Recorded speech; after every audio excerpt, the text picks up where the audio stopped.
Mayaman ang Pilipinas, pero naghihirap ang sambayanan.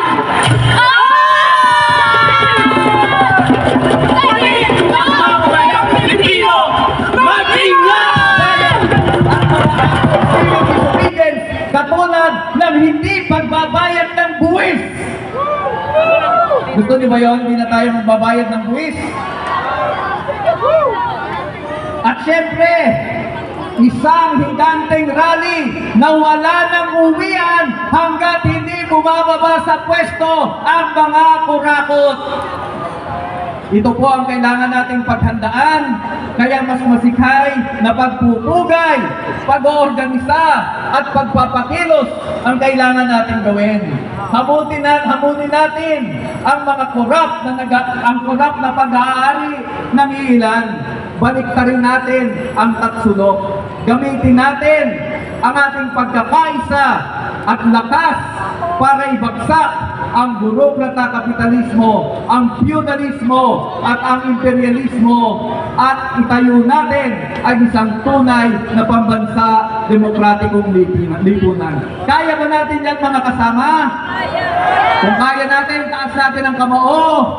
Sigaw natin, mabuhay ang pakikibaka para sa pambansang demokrasya! Mabuhay ang sambayanang Pilipino! Maraming salamat. Magandang umaga sa lahat. Ang tao, ang bayan! Ngayon ay lumalaban! Ngayon ay lumalaban! Ang tao, ang bayan! Tunay na reforma sa lupa! Ipaglaban! Ipaglaban! Tunay na reforma sa lupa! Mga kasama, inaanyayahan po namin ang lahat na nasa harap na umatras upang makadaan ang ating effigy para sa pansimbolikong aksyon na gagawin ng mga magsasaka sa pagdurog sa mukha ng peste na si Marcos Jr. Sa yugtong ito, ilabas natin ang ating mga pampaingay! Iwaksin at palalayasin natin ang peste sa mga magsasaka, ang mandarabong ng kapal ng bayan!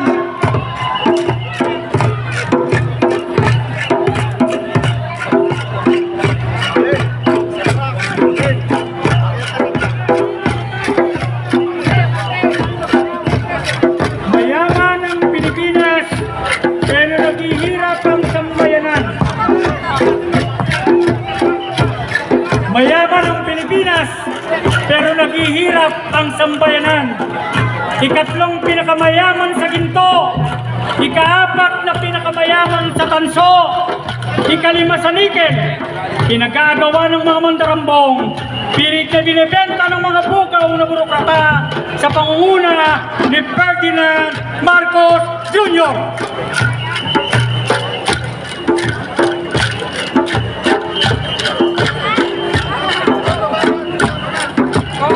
Mayaman ang Pilipinas, pero naghihirap ang sambayanan. Dali! Nagmamamayang Pilipino! Mag-ingay!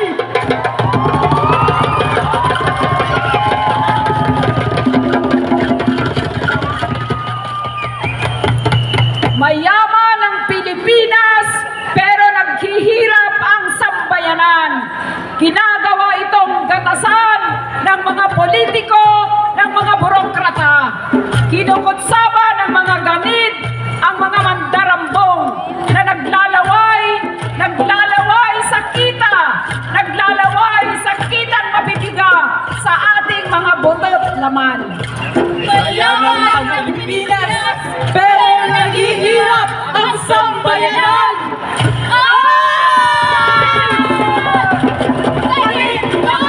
Ang Pilipino, mag-ingay!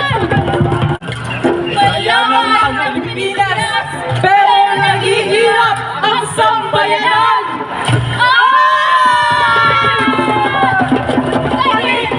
Ang Pilipino, mag-ingay!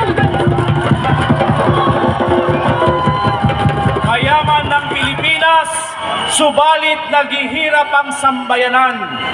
naghihirap ang sambayanan, pero ito ay nakikibaka. Walang tinik na hindi natin bubunutin at titikpasin.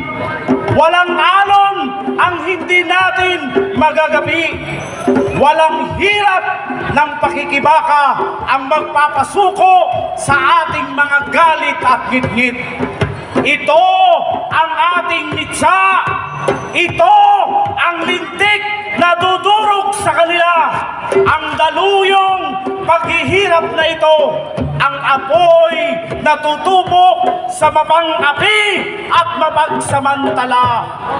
Mayaman ng Pilipinas, pero naghihirap ang sambayanan! Tanin ng kapamamayang Pilipino, naghihirap! Ang tao, ang bayan! Ngayon ay lumalaban! Ngayon ay lumalaban! Ang tao, ang bayan! Makibaka! Huwag matakot! Huwag matakot! Makibaka! Uring magsasaka! Pangunahing pwersa! Pangunahing pwersa! Uling magsasaka!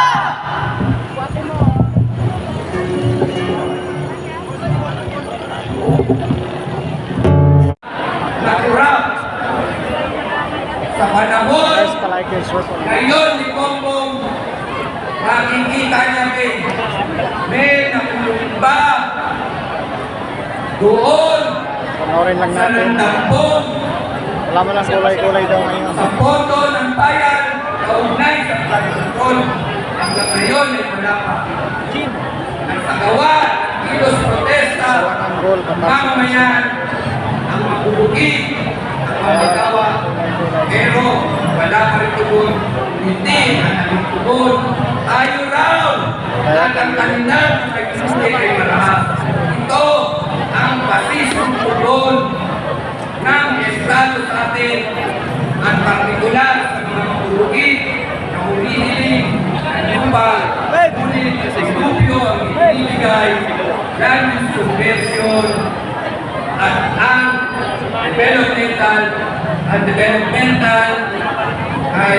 developmental aggression.